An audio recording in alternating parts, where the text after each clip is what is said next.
కేటీఆర్ ఏం మాట్లాడుతుండో ఒకసారి విందాం. చిల్లరగాడు ఇలా ఈ రాష్ట్రానికి ముఖ్యమంత్రి. మన కర్మ అది, ఏం చేద్దాం. కాళేశ్వరాన్ని కూలేశ్వరం అంటాడు. ఇది కేటీఆర్ భాష. ఒక ప్రతిపక్ష నాయకుడు ఎట్లా ఉండాలి, ఎంత హుందాగా ఉండాలి. ఈయన మన ప్రతిపక్ష నాయకుడు, అది మన దరిద్రం. థూ, ఇంకా ఈయనంట కాబోయే ముఖ్యమంత్రి అట. మన తెలంగాణ ప్రజల దరిద్రం కాకపోతే ఏంది?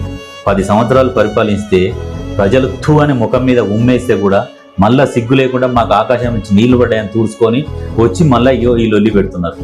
అధికారం లేకపోతే సస్తరా? ప్రజలు మిమ్మల్ని వద్దని పక్కకు గుజబెట్టారు కదా. ఇంకా ఎలక్షన్లకు చాలా టైం ఉంది కదా.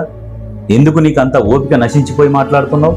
ఏ తప్పు చేయని సొక్కం పువ్వు అయితే కాళేశ్వరం కమిషన్ ముందు నీ అయ్య హాజరైతే అంత నొప్పి ఎందుకు లేస్తుంది నీకు? నువ్వు తప్పు చేయలేదన్నప్పుడు నువ్వు ప్రూవ్ చేసుకో. నేరం ఆరోపింపబడ్డది. చట్టం ముందలు అందరూ సమానులే. మీరు పరిపాలించినప్పుడు ఎంతో మందిని లోపలేసినప్పుడు అప్పుడు తెలవలే నొప్పి బాధ? అప్పుడు విలువలు గుర్తుకురాలే? నువ్వు మాట్లాడే భాష ఏంది? ఒక ప్రతిపక్ష నాయకునికి ఉండే హోదా కూడా లేదు నీకు. థూ, ఇంకా మళ్ళీ నువ్వు కాబోయే ముఖ్యమంత్రి అంటే సిగ్గుండాలి చెప్పుకుంటందుకు. అది తెలంగాణ మా దరిద్రం కాకపోతే ఏంది మరి? ఇక నిన్ను భరిస్తారా? నీ అసలు ఓటేస్తారా? నీకు దమ్ముంటే సిరిసిల్లలో ఇప్పుడు పోటీ చేసినా నువ్వు గెలవలేవు. తెలంగాణ ప్రజలు నిన్ను అసహించుకొనే నీకే 60,000 మెజార్టీ ఓట్లు తగ్గించారు. ఆ అహంకారం తగ్గించుకోవాలి. దొరల అహంకారం అనేది ఇట్లా కనబడుతుంది. ఏం బతుకులు మీ తెలంగాణని విపరీతంగా దోసుకొని ఎందుకు దోసుకుర్రు దాని గురించి వివరణ ఇయ్యమని అడిగితే మీకు ఇంత నొప్పి లేస్తుంది, ఇంత మంటమంతుంది, కింద సెగబెట్టినట్టు కాలుతుంది మీకు.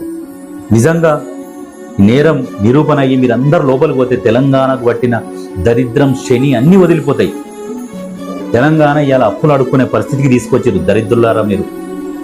బంగారు మిగులు బడ్జెట్ ఉన్న తెలంగాణని ఇలా చెయ్యి జాపే పరిస్థితికి తీసుకొచ్చారు మీరు పరిపాలించి. మళ్ళీ మీదికెళ్ళి ఇంకో నేను మాట్లాడుతున్నాను సిగ్గు లేకుండా. తెలంగాణ ప్రజలు వద్దని ఉమ్మేసారు మీ మీద.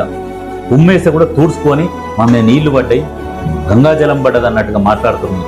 సిగ్గుండాలి మీ బతుకులకు. ఏం బతుకులు మీ బతుకులేనా?